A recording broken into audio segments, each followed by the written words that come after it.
This is me. This is me. This is me. 这是我。 This is me. This is me. And this is us.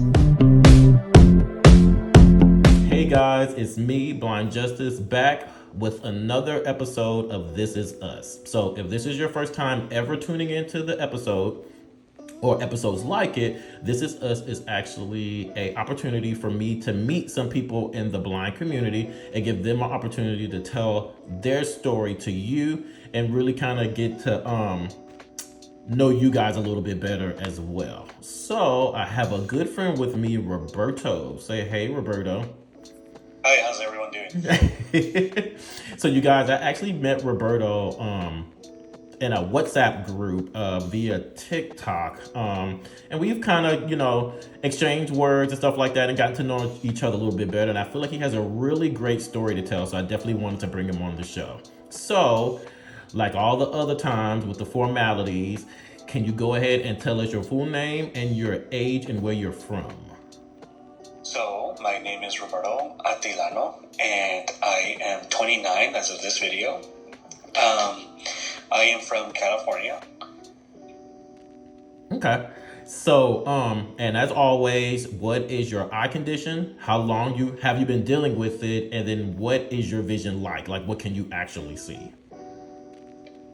All right, so usually, my eye vision is, okay, so I have glaucoma. Okay. And I don't have any vision on my left eye. I lost it due to a procedure that was done when I was around 2 years old, I believe.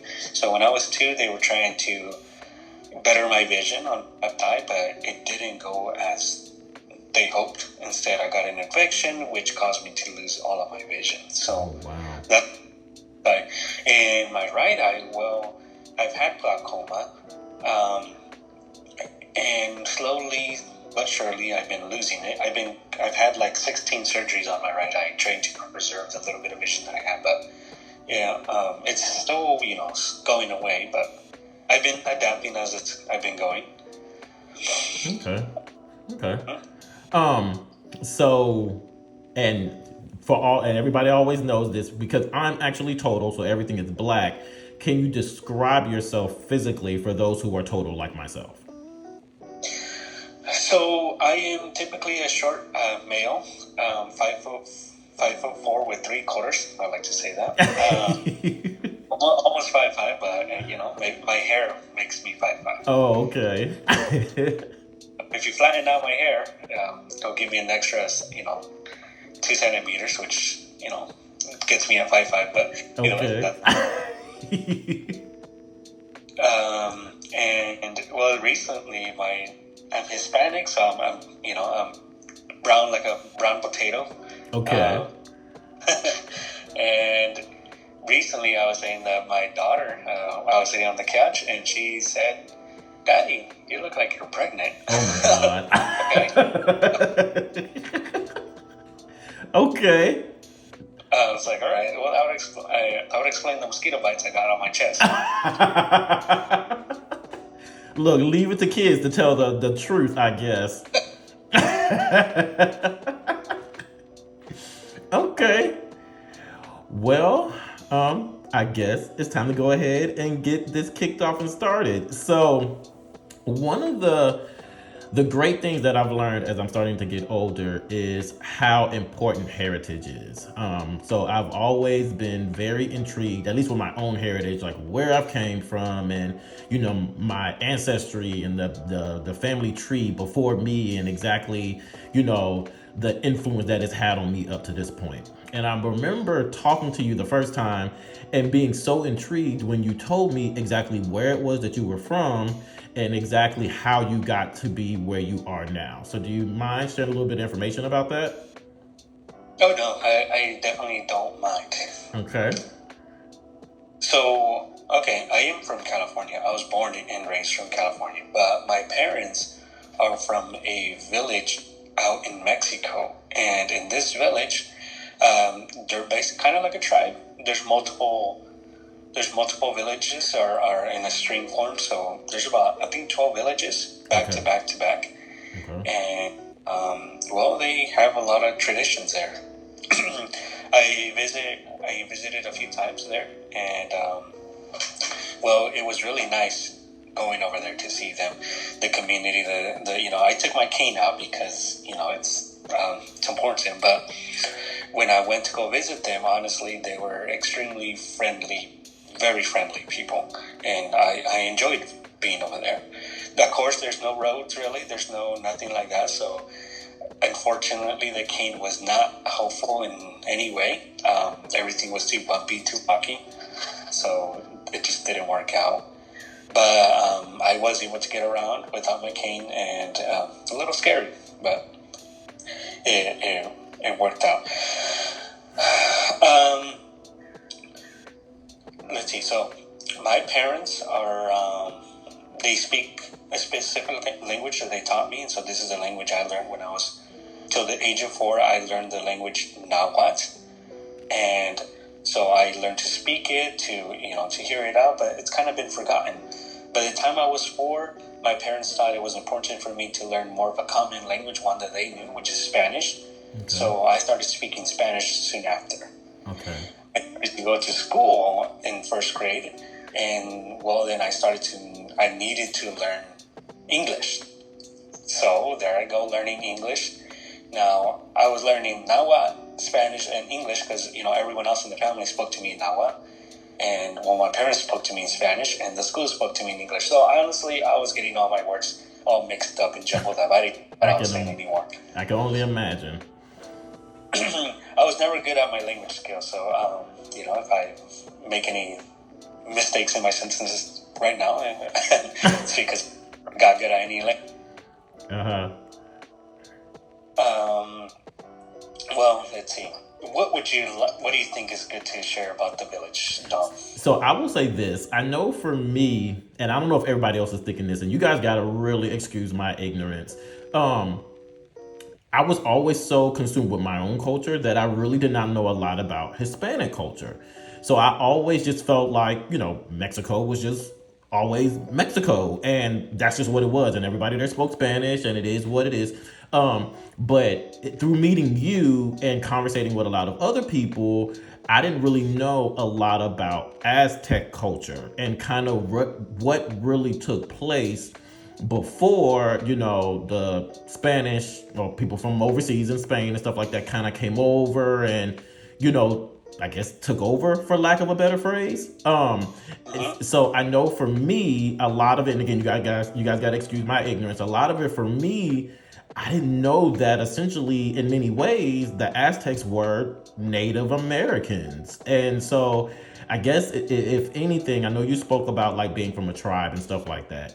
I guess just maybe expound upon that, considering, or even if you're just speaking to people like me or myself, not really knowing a lot about that, being Aztec or being considered Aztec. Okay. So, a few of the things that will set us aside, only a few, because for the most part, they have been influenced by the Catholic religion. So anything that the Catholic religion puts out is what they have inherited. So it's embedded in their culture now. In this village, just to get a picture, around 2,000 people. Okay. So small population. But this does mean that when you do choose your partner, which in this case, when it comes to choosing someone, it can easily be, since it's a small population, you end up being with like a close relative. Okay. And one of the reasons why I decided to shift away from the village, and because so anyway, sorry, you choose someone from the village to be married to, and but the options are very limited, so you don't really have much choice. Right. But they do a lot of every year they do a lot of dances, and these are things just to kind of play out to kind of remember the dances, the traditions. They do a lot of every April. They have this village gathering, all the villages, and they kind of come together just to honor their memories, their traditions, and they put on, these outfits, and they for one whole entire, they have a dance, and they just keep on dancing every single day. Oh, wow. Everyone brings food, and it's just kind of a thing of respect. Every family will prepare a meal. Okay. And share it with the whole entire village. Okay. So I love that, and that's when I got to visit and see this beautiful moment. And it's one of the moments of, wow, this is amazing. Everyone coming together. But you see, you got to see the good part, because the rest of the year it's not like that. Free food all around. You just grab and get. You don't have to ask. You just get any food that you're craving, and you walk away with it. And it's so amazing when they come together like that. But the school is pretty small. They have one teacher, which is, this is where, like, oh, this is interesting. There's only one teacher, and the teacher does teach all grades. So it's like your typical school. Right. It's one teacher. He will try to do his best to accommodate you, but when you go from grade level to grade level, I noticed they use textbooks from the U.S., books that have been shipped out to them. And so they technically give you the textbooks that belongs to your grade level in Spanish or in English, because most of the time they're trying to teach them now how to be able to speak and read in English now. So I notice that happens a lot, and the teacher just says, okay, we have this textbook available. You want to do it? I'll help you along the way. So you kind of are doing this self-taught. You're being self-taught. Right. The teacher's that's there to help you out with whatever confusions you have. And either way, like I said, the grade levels goes, as young as first grade all the way to like basically middle school. And if you want to continue going to school, you would have to go out to another village. And in that village, they'll have another teacher who can better guide you to high school. Oh, okay. See, so it's kind of interesting. Yeah. There's no bus service, so the walking distance to village can be an hour to 2 hours long. So it's really up to the dedication it's up to you if you really want to learn. Absolutely. And it's funny to hear you talk about that, and it's so interesting because, again, like I said, it just brings so much perspective to, what we have and how really, lucky that we are. And I know with you being a father and a family man, how important is it for you to really kind of pass that culture and all of that onto your kids? Okay. So, there's a lot of things that change from this culture. So in this area, most of the males are dominant, and this means that when a family member passes, usually the land is passed only the sons and not the daughters. If there's a daughter around, they'll pass it to maybe a cousin or an uncle. Okay. Instead of the daughter won't receive any land. And so for examples for that happen. So for me, that's something changed. I believe both husband and wife are, have, what do you call it? Equal, equal, I guess like, go ahead. Yeah, equal privileges, equal rights, equal.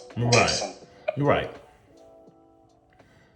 And so, that's something I've been kind of putting, at least me and my wife have been working together, because I have been very ignorant in myself too. So when I got to know my wife, I told her, this is how things are going to be, this is how things are going to, this is how things are going to go, be, and you okay with that? And at first she was like, I guess. Okay. So I've been like that for maybe because me and my wife have been together for 10 years. So we have 2 kids. My son, who is 12, just turned 12, and my daughter, who is 5. Mm-hmm. And so we've been together for 13 years, sorry. Mm-hmm. We've been together for 13 years, and we have 2 kids. But for the longest time, I was always with this attitude and this idea that whatever I say goes, but I had to shift away from it and kind of, I was, back then I was never allowed to cry. I needed to be happy all the time. Right, right. Any moment I got upset, they will call us out and cuss us out and just say, stop being this and that, So crying or being upset, sad, none of that was okay. All that was was bad, just not looked upon, it was frowned upon. Right. So for me, I've been teaching my kids like, hey, it's it's okay to understand your feelings. It's okay to understand, if you're not feeling too well, we will help you, guide you, have you understand stuff. And that's what me and my wife have been doing to our kids. And I love it. I can see many benefits to it. Okay. But for me, I struggled to tell people how I feel. I struggled to share my feelings because, I got so adjusted to the fact that it's not okay. Right, right. And it's crazy that we have so many discussions, especially as men, that it's amazing to hear that really just kind of spans cultures, and it kind of just seems to be this mentality amongst men that emotions bad, strong good, and Yes. so many of us have been really taught, I guess, regardless of what your culture is, to really suppress a lot of that.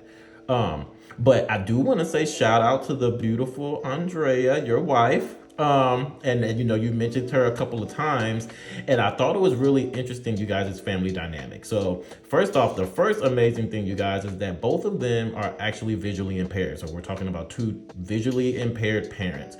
But not only do they have their own children, they've actually taken a couple of kids in. So do you mind telling us a little bit about that? Definitely. Okay, so yes, as Don mentioned, my wife is also visually impaired. She sees a tiny bit better than me, just a tiny bit. But what's interesting about it is that when we first got together, I actually had more vision than her. Okay. I used to try to help her, guide her through restaurants. Now she has to guide me through restaurants. But that's just something interesting to mention there. Right. So a few years back, maybe, I don't know, a few years back, a family member of hers was struggling and needed some help. And she had basically asked us if we're willing to take in her kids. And at that moment, we were living in an apartment, and we accepted. This was during the time of COVID, so it was challenging. Being COVID was really taking over. Everything had been closed in.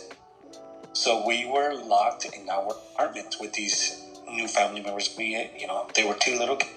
So my son was, I think he was like 8, and I think my son was 10. And so the little girl we took in, she was 8, and the other girl that we took in was 4, I believe. Okay. That matches up. So my daughter and the little girl were 4, and my other girl that we took in was 8 or 7, something like that, and my son. So anyway, it was kind of a back and forth thing. So they would come in, leave, because sometimes they would go to a different family, then they would come back to us, and it was so overwhelming, so hard. Mainly because we needed to deal with social workers, and since schools were closed down, the kids came into our house needing to learn from us. So that's what the challenging portion was, that we needed to teach them because schools were down due to COVID, and the fact that we needed to deal with social workers and the parents and the grandparents of those family members. So we needed to deal with so many people. It was so stressful, honestly. Yeah. I remember trying to teach the little girl because her behavior was very different from our kids. Their behaviors, their thought process was so different. They thought they rule the world, no one else is going to tell me what to do. Wow. And that just made it a lot difficult, especially when it came to doing schoolwork. I saw how far behind they were. Well, at least she was behind in school. She was at a second grade level, but her skills were like, I still don't know this stuff. Like first grade, I'm still learning my numbers and letters. I don't know how to spell. I was like, oh wow, I need to really work with you on that. Right. But her attitude about learning and continuing to learn was not there. It was completely the opposite. So it was a big goal, and I was so passionate to make sure that this girl was going to leave knowing more than. Wow. And we were tired, because of work and our own kids having to teach. We still did it, and I remember me and my wife, wanting to lose all hairs, pull our hairs. I remember those moments. Yeah. And either way, I've grown to love that girl. Her parents are doing a lot better today. Okay. So she's back with those parents for the moment. Okay. And we hope things stay that way. We really do. Right. We hope that things get better and stay better. But every time she comes and visits us, she gives us a hug and says, she told me, once, and I hope that the parents hear this, but you're like my mom and dad. Wow. And honestly, I carry that with. Well, we made that much of an impact to her that she feels like we're her parents now. Wow. And see, shout out goes out to both of you guys, because it already, like you just said, teaching kids, and everybody always says, today's generation and, how they act. So I know that it definitely was a task, not only being two visually impaired parents and already having kids of your own, but having to take in other kids during one of the, toughest times in our nation, dealing with COVID. So, my hat definitely goes off to the both of you guys. So, great job. If nobody has told you thus far, I'm sure that she appreciates it, and, yeah. Yes, honestly, it was a change. Like I said, COVID kind of hit, so we couldn't exactly go out because all the parks were closed, and we had to entertain them home 24/7. Right. Yeah. Wow. So, I definitely wanted to switch over to this, because one of the amazing things that I found out about you, while we were conversating inside of the group, is your computer skills. You're probably one of the first people that I have run across who literally is at the level of kind of what you've told me. So without giving too many details away, because again, we got companies and stuff like that, and I don't want to put you out on Front Street. So can you tell us kind of what you do, and really kind of more focused on your computer skills and kind of how you got to where you are now? All right. The story's kind of funny because someone that, I feel like a certain generation will know this individual. This individual goes by the name of Jerry Coons. Shout out to, if he's still around in the industry, but so shout out to Jerry Coons. I thought, I came with the attitudes thinking that he's the one that said, hey, I see a lot of potential in you. I see your skills, you want to come and work with me in adaptive technology. And so I accepted.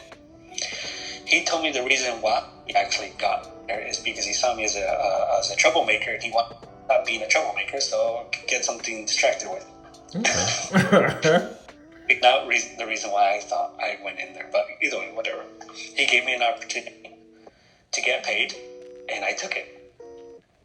He told me that he used to be a troublemaker, but when someone offered him a job, he changed, and so he thought he could do the thing with me. Either way, I ended up loving what I was doing. I was helping him out. He would travel the state of California and help out other individuals find the right tools that they needed. Okay. And but he primarily for the blind, and like I said, he gave me the job to teach other students how to use accessibility and adapt with technology, anything like that.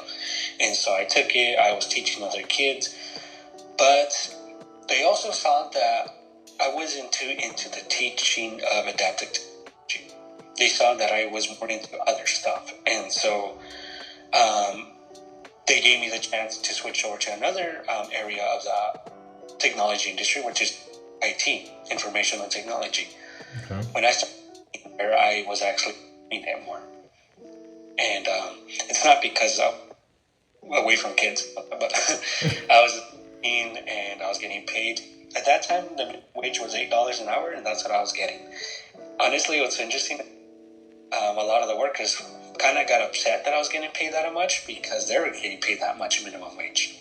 And I remember that, but they told me, don't try to talk about how much you get paid because you can hurt other people's feelings. Either way, I was having fun setting up computers and doing this and that with technology, and it was fun. But eventually, this is while I was during the years of sophomore and junior year. Okay.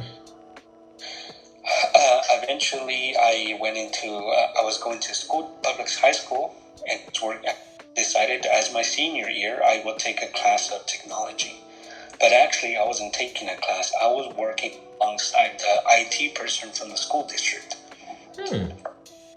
So when I got that opportunity, I took it and I started to work for the school district, and I was working for the School for the Blind at the same time. And honestly, I was so happy. Right. I was just helping set up computers, do this and that, the general stuff, erasing them. And you know what's funny is that I find this joke really funny. A lot of the times I would get called because my computer's and they didn't know what to do with it. All you had to do was start your computer. Oh, wow. But a lot of people were about computers that were around that time. So this was back in 2009, just to give you a perspective. This was around 2009 where computers were barely into offices and everything like that. Right.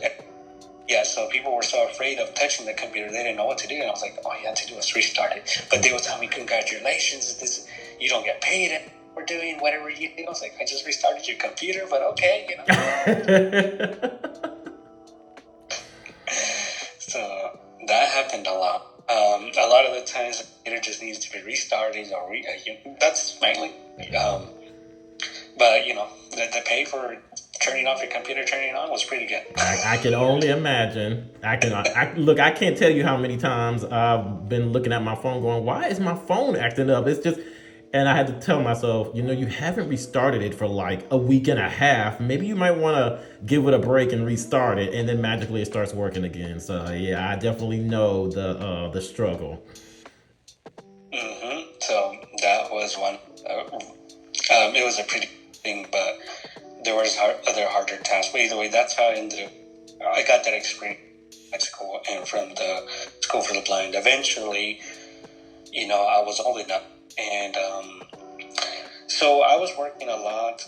But this is around the time Andrea had Edward, and so Edward, by the time I was starting to do community college, I kind of felt like I was being him.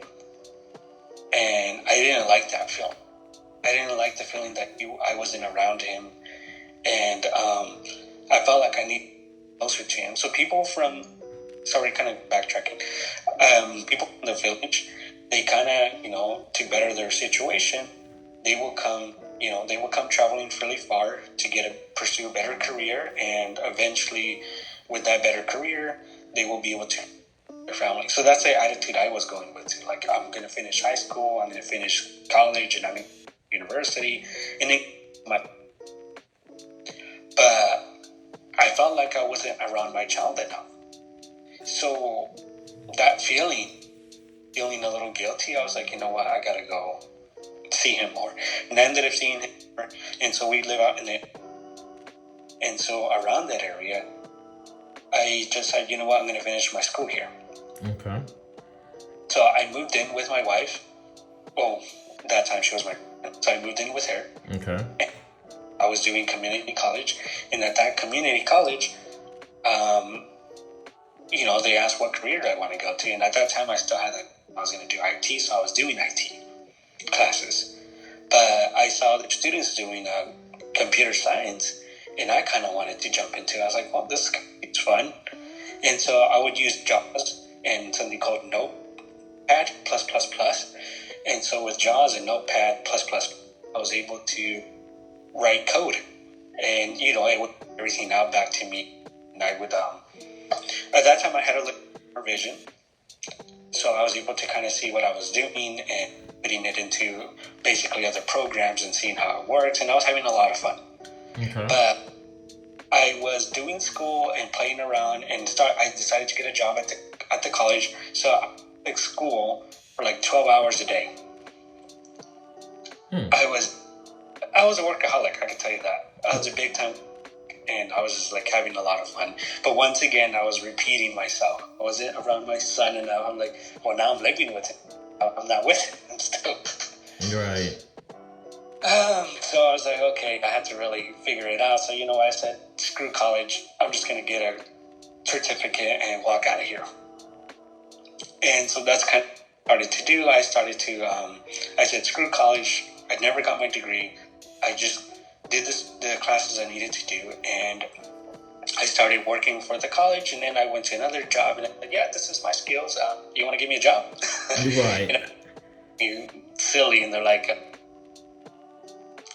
how do you do this? And oh, here you go. And I started to, pull out computers and I started showing them. And, I was kind of passionate about what I was doing. And they were just like, oh, wow, you really do. You do really know what you're doing. I'm like, yes, I do. And so they kind of offered me the opportunity to, to work for them and help with that and fix problems that were happening. So at this time I was in what's called ethical hacking. And with ethical hacking, a lot of it can be hard to access, honestly. A lot of it could be working with different systems. You're working with computers that use Windows, and you're working with computers that use Linux. Now, what I didn't know is that Linux also had something called basically NVDA. I think that's what it's called. NDA? I'm getting mixed up here. It had NDA. I was like, oh, wow.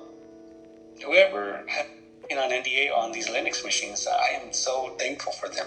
Either way, so I was using Linux on these computers, and I was able to do the work I needed to do. Do some scanning of the webs and making sure all the computers are safe, nothing's happening to them, and the pay was remarkable.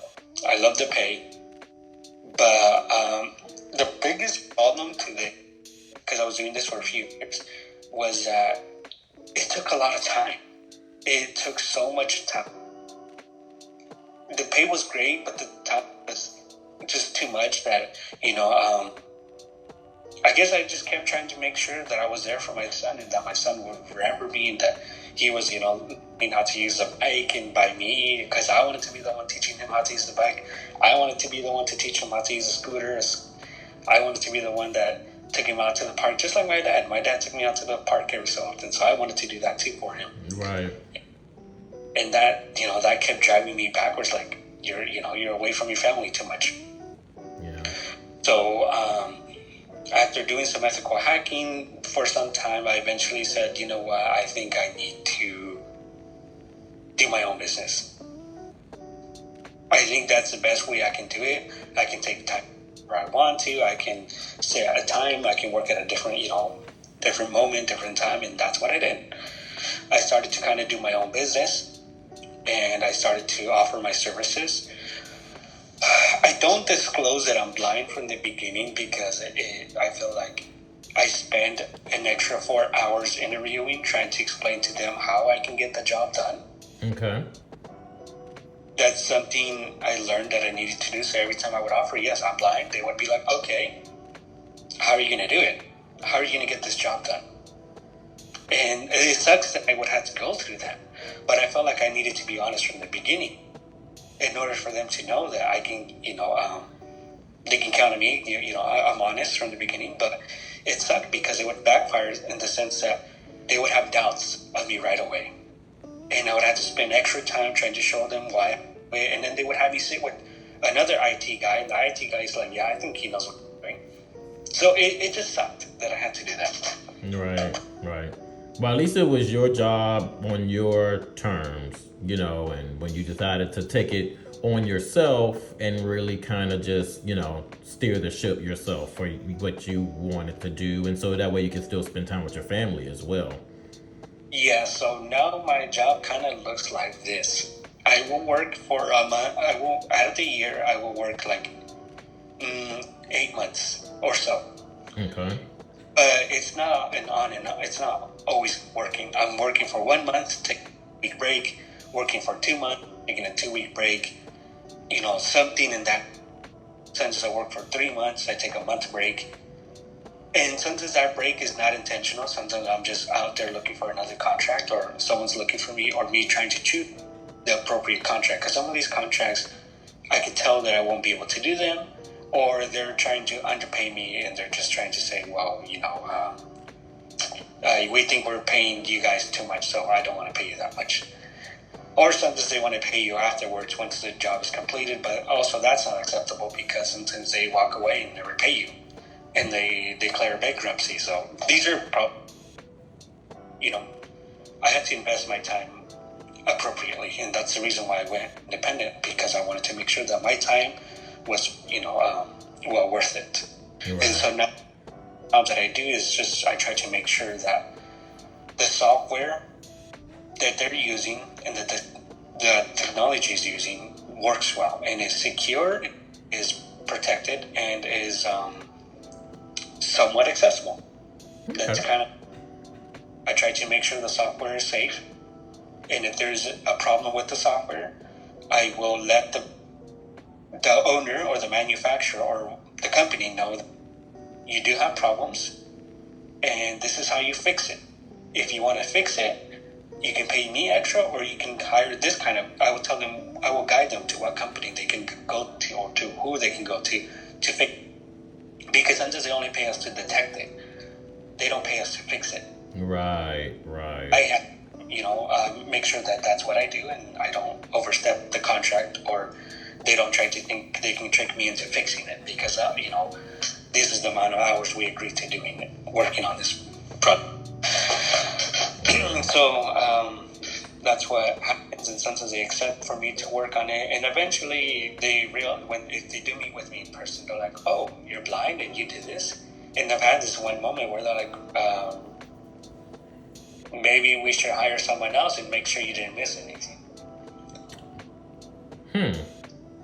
So I've had those moments where they just second beat me, but eventually, with letters of references and other people, which sucks because I had to do this extra work to let them know, yes, I'm doing what I'm supposed to be doing. I will show them, letters and all this, but, they just have every with this doubt that I didn't do the right stuff. But for the most part, it's been working out. Okay. Well, look, good luck to you going forward in the future, definitely. Any other questions you got, Don? Because I can be here for like 10 hours talking. Well, I will say this. You have officially been dubbed one of the official completers of going through the This Is Us process. So congratulations, sir. But there was one portion that I didn't tell you about, just simply because I wanted you to be able to come off of the top of your head with it. So what I typically like to do is to turn the tables and give the person who I'm interviewing the opportunity to ask me something, so that in that way they don't feel like they're the only one telling their whole life story. So at this moment, if there was anything you could ask me, what would you ask? Well, what do you think would you come and visit the village? Why or why not? You said, would I come and visit your village? Yes. Yes. And only simply because, like I said earlier, I'm going through like this phase where I'm learning a lot about other cultures, while also learning, or at least what I consider to be learning a lot about my culture as well. Like I said, my history, ancestry, and stuff like that. So it would be really interesting to me, because I've already learned so much, just hearing you tell your story. just to really kind of see what it's like. Because I think a lot of times we talk to each other about things, but unfortunately, and this goes for blind or sighted, a lot of times we have our own vision painted in our head of what things are really like, but you never really know until you're there. So, right now I'm thinking, okay, well, the way he describes his village, no disrespect to anybody, but I'm thinking, okay, well, are they out there in like grass huts and, are they having to like, fiend for food and stuff like that? And I feel like being able to be there and experience it, like, firsthand, I really think not only is really, it gives me an opportunity to learn, and then it also gives me an opportunity to be humble and appreciate where I'm at in life and the luxuries that I have as well. So yeah, I would go. Honestly, that's one thing I did. I think that's one experience I really enjoyed when I went over there a few times.